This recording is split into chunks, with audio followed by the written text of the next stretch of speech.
So let's think about the way your downswing works, certainly with how your hips are turning and twisting and tilting. I see a lot of people get quite confused with this, certainly in practice swings, and I'm going to show you something that's maybe a little bit shocking for lots of golfers, but it's going to allow you to just work on the better things for straighter irons, straighter drives. This works for all clubs. As a generalization, there's little nuances in here, but it's a good generalization to start from. And we're going to really talk about how your hip should work in this downswing to allow you to get straighter club paths, to leave for better strikes and more consistent golf shots. So straight out the bat, all you're trying to achieve in this video is get the idea and feeling that in your downswing, when your hands get around tummy button height, your hips should basically be level. So we're not talking rotation, I'm talking tilts. Okay, so I see lots of golfers, this is going to be some of you out there, let me know in the comments if this is you, get to the top of their backswing and they're trying to do this. See, my hips are very tilted. These people tend to often drop the club down and then have these rolling releases, maybe hitting grounds, fins, and if they're good strikes, they struggle with big turns. I also see lots of amateurs who want to do this one, so where the hips are now tilted this way for a long time. This often is the one that creates the over the top, and then they're going to just run into themselves on the downswing, so they kind of like bunch up and crash on the way through. This causes all kinds of shots. Most of them are not very nice. But what we see from good players time and time again is when their hands get around waist height, so around belly button height more, so just above your waist, their hips are actually gone from tilted and turning this way into actually starting to level out, meaning they're spending that process going a little bit more almost this way to then get their tilts into impact. And the trouble is with golfers, if you get this order wrong, it does just set you up to fall. The amount of people I see with like a driver who totally want to go that way with the hips, causing this steep one. And you still see some, not as many, who want to go this way. You know, you've got to get up through lead side. I've told people to do that and they're kind of straight from the beginning. They're trying to woohoo, get up, which drops it down, and then big snap hooks and big blocks for driver. So with both iron and driver, this idea is going to help you gain that consistency.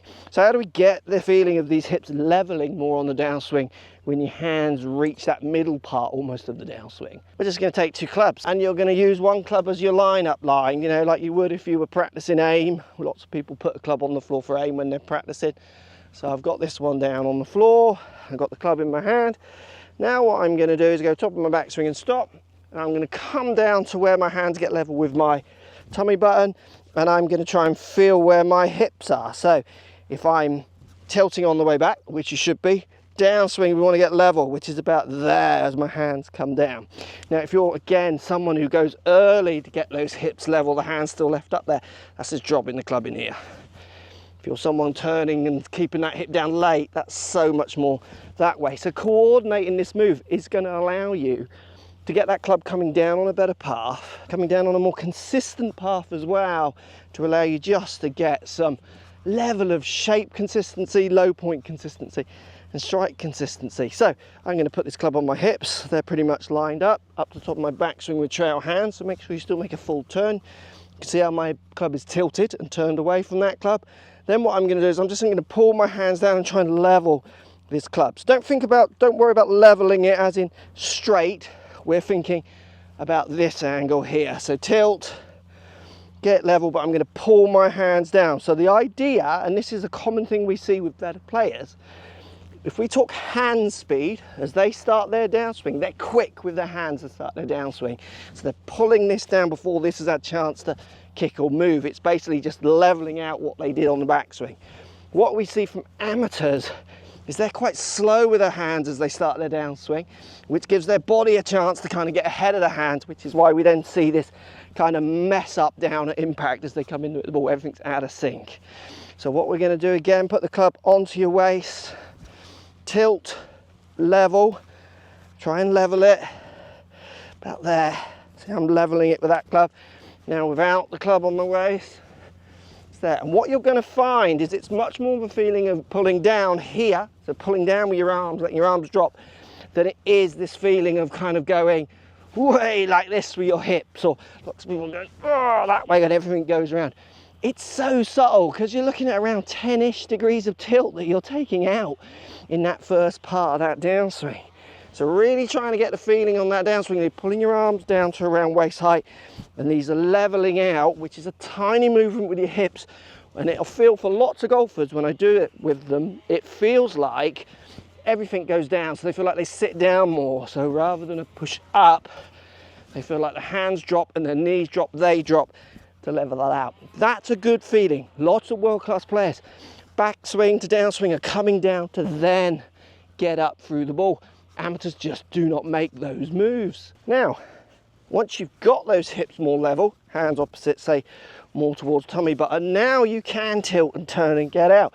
Because the idea is we want this to get level and then really speed up into the ball, because we see that from better players. Shoulders, hips, they really ramp up their speed from the way midway down into the ball, because they're busy booing their hands quick here, then their body kicks in as this slows down.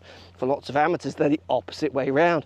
They're really slow here and their body goes quick, runs away, and then they go quicker with their hands, which is where they get in a bunched up position. A good way to practice this when you're about to hit a shot, because you can take this to the course, up to the top and stop. Just feel like everything sits down. That'll level your hips out to a tiny move, and then work that into a shot. Making sure you do feel that you then really get through that ball. So as you've sat down, the reason you sat down is then to turn and get out of it. You're trying to get those hips level in that downswing as those arms drop down, to then get them turning and tilting. When you do this with students, definitely blows their heads off a little bit. They don't feel like, they feel like it's so much more of a, like starting from the hips at the top of the backswing, which runs away. Where you'll feel this, it's much less of a movement, more of a pull down with your arms. It's down into the ball and through, where you're going to then get that explosion out of the strike and into that more full follow through position. This is the way I like to do it when I play. See how I'm just literally pulling that club down, and this just catches up with this. This is lower, catches up, then go. It's such a subtle difference, it makes a huge difference. And for lots of golfers, it changes them having to think that they need to change the club path. It fixes it for them, which I love. Now, if you want to work out how to chip the ball better, now your irons and driver are hitting straighter, check out this video here, because it's not the same as what lots of people think they should do with their chipping. So I think you've got easy wins with this one.